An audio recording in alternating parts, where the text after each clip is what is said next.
अगर फिर भी कुछ नहीं हुआ तो मजबूरन हम 5 बहनों को आत्महत्या करनी पड़ेगी। जल्दी से जल्दी हमारे भाई के हत्यारों का पता चले ताकि हम अपने और भाई हैं उनकी भी जिंदगी 5 बहनों का एक भाई इकलौता ही सहारा था और तो कोई सहारा है नहीं। अब हम क्या करें बहनें, कहाँ जाएं अकेले। इसे अनुरोध समझ लीजिए, आक्रोश समझ लीजिए या फिर अपील समझ लीजिए, जो भी है सच है। क्योंकि आज 5 बहनें जिनके सर से पहले ही माँ बाप का साया उठ चुका था, उनसे किसी ने उनका भाई भी छीन लिया, जिससे अब इस दुनिया में वो 5-5 होकर भी अकेली हो गई हैं। मामला भिवानी के लक्ष्मी नगर का है, जहां शूटिंग खिलाड़ी मनोज की कुछ बदमाशों ने 18 सितंबर की रात हत्या कर और उसके शव के टुकड़े टुकड़े कर आग के हवाले कर दिया ताकि कोई उसकी पहचान तक न कर सके। वारदात को 1 महीना बीत चुका है मगर पुलिस के हाथ एक सुई तक नहीं लगी है जिससे अपराधियों की पहचान की जा सके। बस इसी बात से 5 बहनें नाराज हैं और इंसाफ के लिए दर-दर की ठोकरें खा रही हैं। 5 बहनों पे इकलौता भाई मनोज ही था जिसकी उन हत्यारों ने बहुत बेरहमी से उसको मार दिया। अब 5 बहनों का अब कोई सहारा नहीं है। 18 तारीख को रात को 9:30 बजे के बाद मनोज का फ़ोन बंद आ रहा था। 18 तारीख को मनोज के साथ ये वारदात हुई है। 19 तारीख को उसकी अधजली लाश मिली हमें। तो अब आप बताइए, आप लोगों के सहारे ही हम बस ये सोच रहे हैं कि जल्दी से जल्दी हमारे भाई के हत्यारे मिल जाएं, बस और कुछ नहीं। क्योंकि आज क्या करता था मनोज? मेरा भाई शूटर था, द्रोणाचार्य एकेडमी में नेशनल लेवल पे वो खेल चुका था और बहुत अच्छा खिलाड़ी था। बच्चों को वो कोचिंग भी देता था और 2 साल हो गए थे उसको बच्चों को कोचिंग देते हुए। पुलिस की सुस्त चाल को देखते हुए ये मामला भिवानी के विधायक घनश्याम सराफ के पास पहुंच गया। घनश्याम सराफ मृतक मनोज के पिता के दोस्त हैं, लिहाजा उन्होंने बिल्कुल देर नहीं की और इस मामले को लेकर गृह मंत्री अनिल विज से मुलाकात की और सीएम मनोहर लाल के संज्ञान में मामला लाया गया, जिसके बाद सीएम और गृह मंत्री ने जिले के पुलिस अधीक्षक को तुरंत मामले में आरोपियों को पकड़ने के आदेश दिए। घनश्याम सराफ खुद अधीक्षक के साथ मनोज के घर पहुंच गए। जल्दी से जल्दी हमारे भाई के हत्यारों का पता चले ताकि हम अपने और भाई हैं उनकी भी जिंदगी आश्वासन दिया बेटा होगा। जब मैं खुद लेके आया हूँ वहाँ से मैं खुद कार्रवाई कर रहा हूँ, खुद देख रहा हूँ। ठीक है सर, अब आप पे भरोसा है सर, आप करोगे क्योंकि हम 5 बहनें हैं सर, हमारे माँ बाप तो है नहीं। 5 बहनों का एक भाई इकलौता ही सहारा था और तो कोई सहारा है नहीं। अब हम क्या करें बहनें, कहाँ जाएं अकेले। मैं जब आपको बता दिया बेटा, कोई जरूरत हो आपको किसी टाइप की, कोई आपके पास सूचना हो, बिल्कुल जो मैंने बता दिया हम करेंगे। ठीक है सर, और टाइम लगा थोड़ा सर आप थोड़ा सख्तली कीजिए क्योंकि जितना जल्दी पता लगे, हम तो यही चाहते हैं कि जल्दी से जल्दी पता चले उनका जो कोई भी है। 1 महीना तो वैसे भी हो गया। इस हत्या के बाद से 5 बहनों के इकलौते भाई नेशनल खिलाड़ी मनोज यादव के हत्यारों की गिरफ्तारी की मांग को लेकर कई सामाजिक संगठनों ने शहर में प्रदर्शन शुरू किया हुआ है। संगठनों ने अब 23 अक्टूबर को बड़े स्तर पर नेहरू पार्क में पंचायत करने का मन बना रखा है। वो घर से निकला था 8 साढ़े 8 बजे अपने बुलेट बाइक लेके, वैसे ही भाई घूमने के लिए जा रहा हूँ क्योंकि पूरा दिन अकेडमी चलाता है, शाम को वैसे गया था बाइक लेके। तो उसके बाद हमारी 9:30 बजे बात हुई फ़ोन पे कि खाना खाने आओगे कि नहीं आओगे। तो उसने फ़ोन पे बोला जी मैं आज नहीं आऊँगा खाना खाने। उसके बाद हमारी कोई बात नहीं हुई।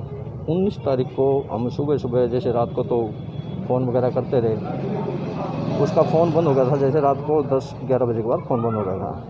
तो हम ट्राई करते रहे मिल जाए। सुबह फिर हम पुलिस चौकी में गए, औद्योगिक नगर है इंडस्ट्रियल एरिया अपना भिवानी में, वहाँ पे गए तो वो साहब बोले जी 24 घंटे से पहले रिपोर्ट नहीं होगी। तो कोई बात नहीं, हम अपना नंबर वगैरह छोड़ के वहाँ से आ गए।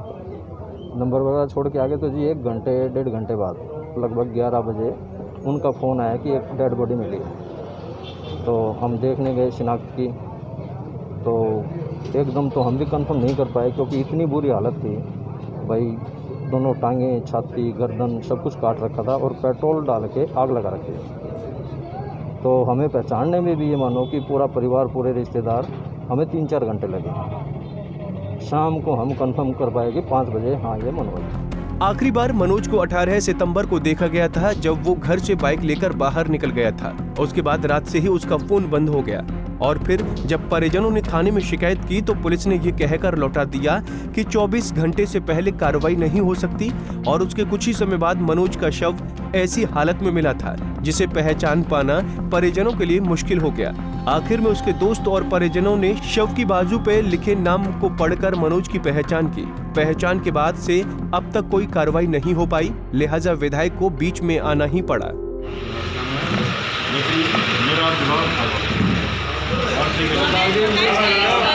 आप हमारे भाई के बहुत अच्छे दोस्त थे और आपका आना भी पिता के बहुत अच्छे दोस्त थे, तो आपका आना भी बनता था। जब भाई एक्सपायर हुआ तो थोड़ा सा ये हुआ था कि इतने अच्छे दोस्त होके भी मतलब आप नहीं आए। तो मैंने ये बात बताती है, मीडिया में बताई है कि कोविड के चलते अभी 10 केस में अवसर नहीं जा रहे। आपका परिवार है। मनोज की बहनों से मुलाकात के बाद डीएसपी वीरेंद्र सिंह ने आरोपियों को जल्द से जल्द गिरफ्तार करने का भरोसा जरूर दिलाया है, लेकिन ये भी सच है कि पुलिस 1 महीने में एक भी सबूत नहीं जुटा पाई।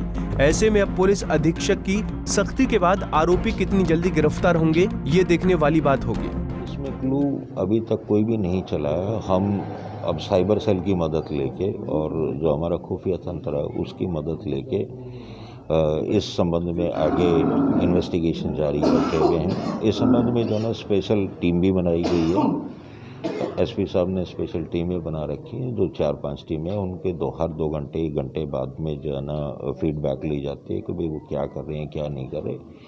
हम प्रयास हमारे ये हैं कि भाई हम जल्द से जल्द जिसने भी ये जघन्य अपराध किया है उसको तुरंत गिरफ्तार करें और इस परिवार को हम न्याय दिलवाएं। एक तरफ जहां डीएसपी ने जांच में तेजी लाने का आश्वासन दिया है, तो वहीं विधायक घनश्याम सराफ ने भी 5 बहनों के सिर पर हाथ रखकर हर तरह से मदद का भरोसा दिया है, जिससे मनोज की बहनों को हिम्मत मिली है। कल दिन में हम आदरणीय अनिल विज जी के साथ, माननीय मुख्यमंत्री जी के साथ मिले। परसों रात को इस मामले में फ़ोन पे मुख्यमंत्री जी से बात हो गई थी और उन्होंने कहा कि आप एसपी वगैरह को लेके, क्योंकि नए एसपी आए हैं, इन सब को लेके आप वहाँ पहुँचे और उनके परिवार की जिस प्रकार से भी हम जो खोज करनी है अपराधियों की, जघन्य अपराध है ये, और इस अपराध में जिस प्रकार से जो लोग भी संलिप्त हुए हैं उन सब की खोज करके हम समाज के सामने एक आईना लेकर आएंगे। ऐसी बात हमारे पुलिस अधीक्षक ने भी की है और डिप्टी अधीक्षक ने भी की है। पुलिस और प्रशासन के इस आश्वासन के बाद भी मनोज की बहनों को तसल्ली नहीं है। उन्होंने तो आरोपियों के न पकड़े जाने पर आत्मदाह करने की चेतावनी भी पुलिस को दी है। देखिए, अगर हत्यारे अगर नहीं मिले और हमारे भाई के हत्यारों का अगर पता नहीं चला तो हम 5 बहनें सब कुछ त्याग देंगे, सब कुछ, और अपनी जान दे देंगे। और उसके जिम्मेवार भी पूरे हर कोई ये होगा कि 5 बहनों ने सिर्फ अपने भाई के लिए अपनी जान दी। क्यों?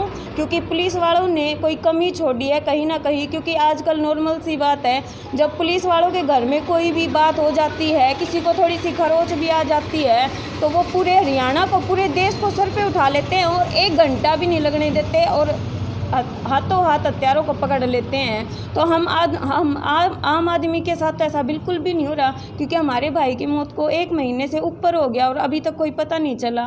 तो इसलिए अगर उनका पता नहीं चला तो हम अभी तो ये छोटे मोटे आंदोलन हो रहे हैं, इससे बड़े आंदोलन होंगे जो कि सोच भी नहीं सकते। और अगर फिर भी कुछ नहीं हुआ तो मजबूरन हम 5 बहनों को आत्महत्या करनी पड़ेगी। बहरहाल पुलिस ने मामले की जांच के लिए स्पेशल टीमों का गठन किया हुआ है। गठित टीमों से दिन में 2 से 3 बार अपडेट लिया जा रहा है। विधायक ने पीड़ित परिवार को हर संभव मदद करने का भरोसा दिलाया। अब देखना होगा कि पुलिस के दावों में और कार्रवाई का नतीजा कब तक सामने आया है और शूटर मनोज के कातिल कब तक सलाखों के पीछे पहुंच पाते हैं। भिवानी से अशोक भारद्वाज, पंजाब केसरी टीवी।